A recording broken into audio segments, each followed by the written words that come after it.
Hello guys, welcome back to Tech Trick Tutorial. In today's video, let's teach you how to create account in Rednote.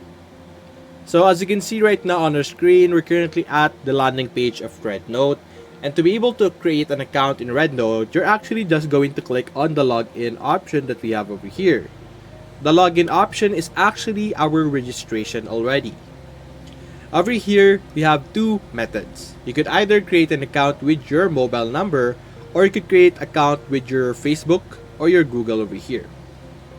When you're creating an account in the mobile number area, ensure that you select the correct country code that you have over here. China or the Rednote option over here has a lot of different codes available for you.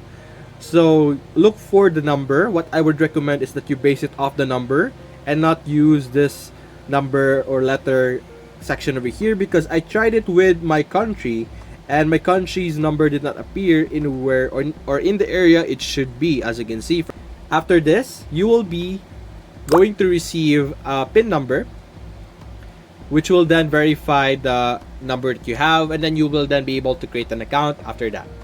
So that's basically it, guys. If you enjoyed this video, leave a like and subscribe. Thanks for watching.